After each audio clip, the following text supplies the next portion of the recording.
Al in Baton Rouge has a thoughts. We're giving you a reaction here to giving you a chance to give your reaction to Will Wade being reinstated, the administration statement yesterday. So dial us up here on Off the Bench. Al, good morning. How are you? Morning. Three happiest people in Baton Rouge on tax day. Me, Jordy, and Will Wade. Absolutely. I would actually exchange your 1 and 2 and put me in that top slot, Al. But I got you. I take it. The two quick questions I got, and I'll hang up and listen so other people can get in. Did Smart, Mays, or Emmett Williams get agents? So meaning, can Will talk them into coming back? And then the other question is the first call you make this morning, Jordy, is the kid over in Alabama to get him to come here, the 5-star? And I'll hang up and listen, guys. Thank you, Al. That call was probably made last night. Yeah, right? The Watford call. And look, like I said in hour number 1, and he's talking about Trendon Watford, the five-star forward out of Alabama. LSU's done a great job in keeping his recruitment status up because Bill Armstrong, assistant coach, has had the relationship. Yeah. Will Wade's a closer, and Wade's been in contact, and you're not going to go to a school if the head coach is going to get fired. So that was the ultimate element in all of this. So I look for good news to pop on Trendon Watford as far as LSU is concerned, and then Smart, Mays, and Williams. New rule in college basketball, or not really necessarily a new rule, but they can consult with agents. You can actually ink with an agent and come back. And like I said on Friday, I think all three of these guys understand. In fact, Emmett Williams told a local paper down in his southern Florida hometown on Saturday that he was just testing the waters. He wanted to get the feedback and the information on what he needed to work on next year. Showed and told the paper his love that he had for LSU. I fully anticipate him to be back, and I think the other two guys are going to be recruited back to the program by their head coach, Will Wade, and I think they're all back in the fold possibly by the end of the week with even a commitment and maybe a signed letter of intent from Trendon Watford. So I think the news here on Monday is fantastic for LSU basketball to start. It could get progressively better throughout the week as far as getting the roster back and built up, and then stepping out and getting future guys as well. I probably should have looked it up beforehand, but do you know when the cutoff is for these guys to decide if they want to come back to school or not? So I'm wondering if it's after April 22nd, if maybe they wait to announce anything until they see. Definitely after April 22nd. Okay, so maybe don't expect news on the player front then for a little minute. They can go to the combine. Yeah. So I mean, like, they have a lot of time to make this decision. But like we've said around this situation, there's 60 picks, and you're choosing from a worldwide audience. It's not just college basketball. I mean, it's a worldwide international drafting pool that you're choosing from for 60 selections. Appreciate the call, Al. Let's go from Al in Baton Rouge to Charlie in Lafayette. Good morning, Charlie. Oh, just to let you know, May 29th is the cutoff. Okay, perfect. Thank you, Charlie. Yeah. Look, first of all, I want to give a shout-out to Dick Vitale for coming on your program. Agree. I also want to give a shout-out to y'all for the way you conducted the interview. And I'll just say, I think your show is climbing up the charts. And, you're getting better and better. One of the best programs. I always start my day off listening to y'all, and I just wanted to say that. I agree with everything you just said. Yeah, really good. I think the news of Will Wade was good. We needed that news as Tiger fans. And I just wanted to say everything is going to get better from all the sports. And even the Chicken Littles in baseball, I think we're getting some good news. It's an ebb and it's a flow. I also look for Cortez Cooper to really contribute next year. Andre Hyatt. So all I can tell you, I'm going to try to stop by y'all's program. I've talked to T-Bob before. I'm going to try to. I cook a lot of A2F. I'm going to bring it up and bring it to your staff. When I get a chance in early in the morning or something for y'all later. But keep doing what you guys are doing. You're becoming one of my favorite programs to listen to and start my day with. Thank you, Charlie. Thank From you so Charlie much, in Lafayette, we go to Brian in Baton Rouge. Good morning, Brian.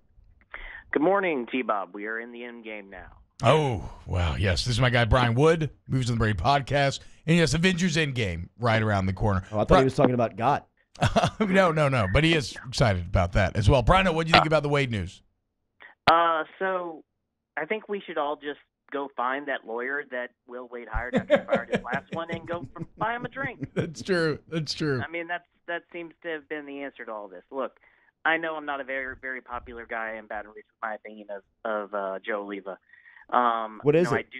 I do think that he, by every statistical measure of how you measure an athletic director, graduation rates, building, contributions from the to the athletic department, by all those standards, he has, exceeded in the last 10 years. The problem is everybody in this town measures everything by the football program and how many games we're winning and whether or not we're beating Bama and, the quality of your hires. So I believe that they've actually done a very good job for LSU in the last 10 years. But having said that, they need to hire a PR guy. I'm sorry. Hire a PR guy. You have the Manship School right there. Go get a college freshman. They could do better than what you've been doing in the last 3 years. But I appreciate you guys. I appreciate the opportunity. I'm happy that we're going to be able to continue to talk about basketball in a positive light. And, let's just hope that we don't all have egg on our face in 2 weeks. Yeah, exactly. Right. We're 7 days away from this April 22nd trial, so we'll see. Great call, Brian. I think we all agree with the PR thing. Stephen J. Thompson is the lawyer that represented Bruce Pearl, Sean Miller, and now Will Wade. So all bars in Baton Rouge, you know how they have the ban list? If you want to put like a free drink sign up, if Stephen J. Thompson comes into your establishment, just throw my guy a drink. Just throw him a drink, a little slap on the back. Way to go, boot up.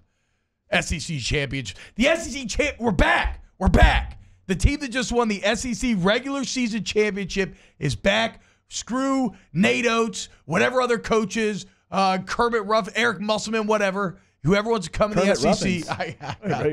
Fest? I had like a little, I was Kermit Davis, whatever. I was just talking basketball. Screw all of them because we got Will Wade. Will Wade's back at LSU. Hopefully it stays that way. Stephen J. Thompson, keep up the great work. All right, our phone lines are open. 225 area code 499-1045. 225-499-1045. Daniel's down in New Orleans waiting to get in here on Off the Bench. Daniel, good morning. How are you? Hey, man. How you guys doing? Hey, real quick, right off the bat before, I wasn't going to call in, but Brian saying Joe Oliva's been doing a good job got me thinking a little bit, so I want to just talk for a second.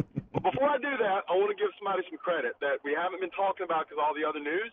Man, when Dave Aranda was about to leave for A&M, and one of his demands was to bring in a safeties coach named Bill Bush, woo, what a high that's turned out to be, huh, guys? Yeah. How about that raid out in the West Coast? Yes, but anyways, indeed. so back to Mr. Oliva.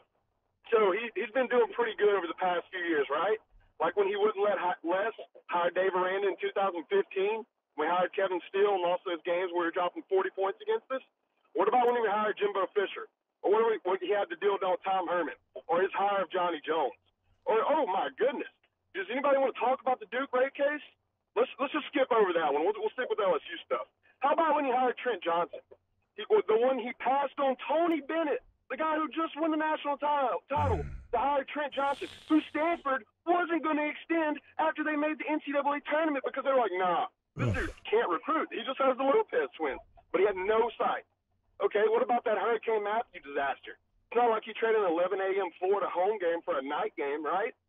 Just slapped together. But the local business owners love that. But they don't make any money on SEC Saturday night games. And you know what? I keep hearing about how much money he's brought into campus. If you got all this money, do me a favor. Go out to Alex Box Stadium and rip all those damn ads off the wall because it makes us look broke and it makes us look trashy. Come on, man. Be better. But, I mean, it's not like he took tailgating and contracted out to a corporate company this past year and tried to make money off of it, is it? I mean, I can't wait to see all the tents lined up on Nicholson in the fall. Oh, man. But, this is a great hire, Patrick Murphy. Oh, wait. Come on, man. Know this. Look at this. Look at what just happened. So he just reinstated Wade. So what happened? We just wasted one of our best teams ever. One of our best top five ever. For what? For that clown show? Or Clay Travis? Are you kidding me? Like, what are we doing, man? The sad truth of the matter is that Yahoo and you know what? And Miriam runs our athletic department. There's no one with any stones in there. There's too many Indians and not enough Chiefs. It's pathetic. Rack this guy. Daniel, great call. From Daniel, we go to Mike in Baton Rouge. Good morning, Mike. He hired Beth Torino. Oh, wow. Got to follow that guy. Anyway. What's up, Mike? First, I'm glad Will Wade's back. But to the bigger picture, we have a situation here where a lot of accusations are out about a lot of schools now, whether it be Adidas, you got the Nike accusation, this and that. And we all know that the NCAA is the most hypocritical institution maybe in the world, because they want to make all their money but don't want to give it to anybody else. Yeah. So what's going to happen here is, and this is just my assumption, is if you put the screws to Will Wade, once all this, court case, whether it comes, it doesn't, whatever, if you put the screws to Will Wade, it almost forces the NCAA's hand to do the same thing with every accusation that's come across the table. Mm-hmm. And we know their bottom line is lots of money when it comes to the NCAA tournament in March Madness. If you start putting the screws to the Dukes and North Carolinas and Kentuckys, that affects the bottom line. So I think in a normal situation, maybe LSU would get hit a little bit harder, or they would come down a little bit harder on them if it was a singular incident. But because this casts such a large shadow over NCAA basketball, I think you'll see a lot more leniency than normal, because they can't knock the blue bloods off the pedestal because it affects their $1 billion bottom line when it comes to March Madness. If you go after Duke and North Carolina, you're talking about changing the history of the sport. Kansas is sitting right there just like LSU is as far as the evidence is concerned. Yeah. I mean, like in the same federal wiretapping transcript that they always go and recognize and reference, in that same transcript that they recognize and reference for Wade is text messages between Curtis Townsend, the assistant coach, Bill Self, Merle Code, and all of the figures from Adidas that are at the center of this federal investigation and trial. So that is correct. Look what they did to Kelvin Sampson over something as trivial as what he was accused of. Mike, look what they did to Donnie Tyndall. Yeah. Donnie Tyndall's got 3 players that have given certified letters to the NCAA claiming that they have no idea what the claims are of what the NCAA is charging Tyndall with that happened to assistant coach on his watch. They've got no proof. They've got no smoking gun, no bag, no money, no nothing. He's got a 10-year show cause.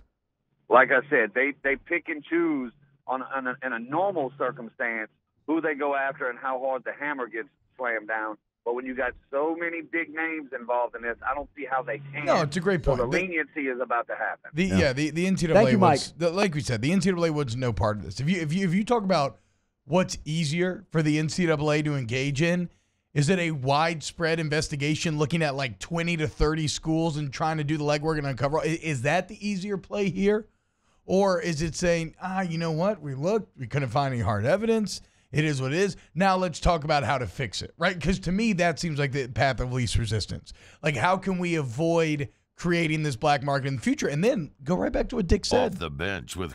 And this is what Dick has been very upfront about this entire time, is like, let the players, stuff like, an easy starting point is like letting the players benefit all their likeness. And it's not that simple, because figuring out how you do it on the college level with rules like Title IX and everything else, it is very complex. But that's not to say that there isn't a better answer out there than the obviously fake amateurism that we're engaging in at this point. All right, good stuff. Thanks for the calls and the interaction out there. We'll be back and close out Off the Bench here on this Monday edition.